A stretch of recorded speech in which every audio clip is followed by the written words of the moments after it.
زما په خیال دا خو دغه ټیکنیکل سيزونه خو هغه 50-50 وی کنه چې کله زمونږ ادارې وغواړي نو هغه چې ګو هډ ته ورکی اشاره ته ورکی نو بس هغه 51 کې نو بس مطلب پښته کنه په دغه کوم دومره وزن شته چې دغه په بنیاد باندې دینه اهل کړی شي په دې سره چې بل یو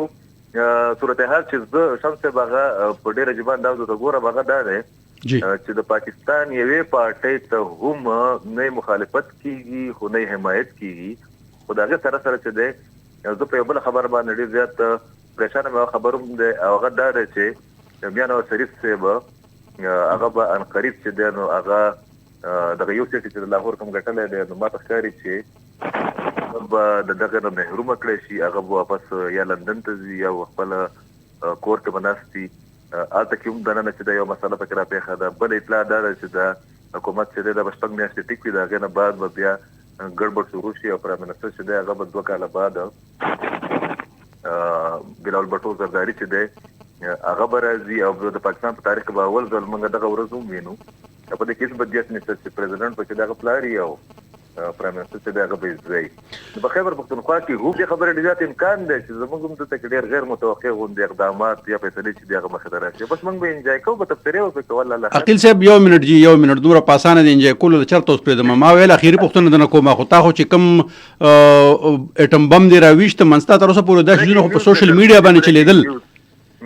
په سوشل میډیا باندې خو چلیدل په نجی محفلونو کې به هم موږ په دې باندې خبره اترې کولې خو ته خو په ډېر لوی نیټ ورک باندې لګې خبره اترې کې او ډایرکټ دی ویلې چې یاره شپږ میاشتې پس بداسي کیږي 2 کال پس بداسي کیږي او پلار او زوی به دواړه وزیر اعظمانی نو وزیر اعظم او صدر به نو دا تاسو خبر دی که تجزیه ده دا خبر دی او دا به د کلیپ په موږ تاسو نو زمونږ دغه بعد تجزیه چې دي تجزیه غلط ثابتېږي فکر خبر غلط ثابت نشي نو زه په دې باندې په دې حواله باندې لکه دا ځکه تاسو پر پروګرام کې دا تاسو ډېر زیات اوریدونکو دي او غټه حلقه الباب هم ده نو مې چې پرې چې تاسو په کال باندې هغه څه دا خبر درکمه زه بیا ما چې شپږ میاشتې به پاکستان ډېر ټیک ټاک د سیاسي استحکام په صورتحال کې چې د سيزونه په میاشتې ونیمه کې چې دا ګډوډ او دا اړې ګړې او دا کوبه کوڅه څنډه کو دا برغون شي شپږ میاشتې به معاملات ټیکي د پاکستان معاشي حالات سیاسي حالات چې کوم دا به ټیک شي داګه د بعد به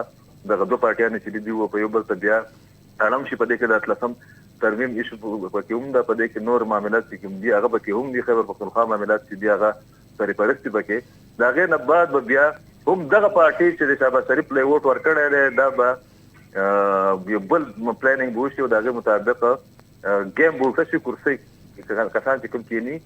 نو هغه به بدل شي دغه په نتیجه کې بلال بټو زرداری چې نو هغه به دغه وي د پرایم منسټر او دغه پوره چینج چې کوم دی نسبت د امریکای او د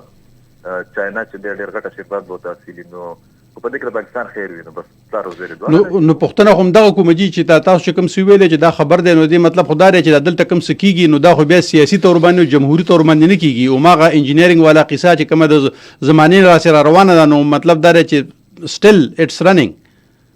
نه شمسه د پاکستان خو نېشنل سکیورټي سټیټ دی پاکستان چې کوم دی هغه تاسو ته زمانه زیات معلوم دي د خیبر پختونخوا د بلوچستان چې کوم حالات دي دا تاسو وکتلو په کومه طریقه باندې چې دی اصولي وشو په دغه حکومت سازي کې په کومه طریقه باندې چې د 9 مې د پولیټیکل پارټیانو چې د حکومت کې نه سي دوله تعلق پاتې شي په کومه طریقه باندې چې پاکستاني اسټابلیشمنت دی پارټو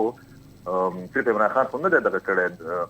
بدنام کړي دی او تر بلیک میلینګ ټول استعمال کړي لیکه نه نو پاکستان اسټابلیشمنت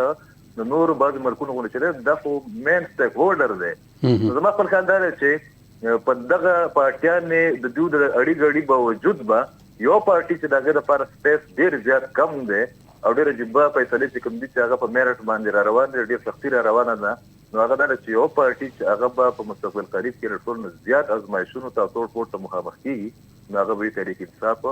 او دیو د لګیاوي چې موږ د باسو خو نور څه نه ډیسیژن زموږ شي دی پلان کوم شي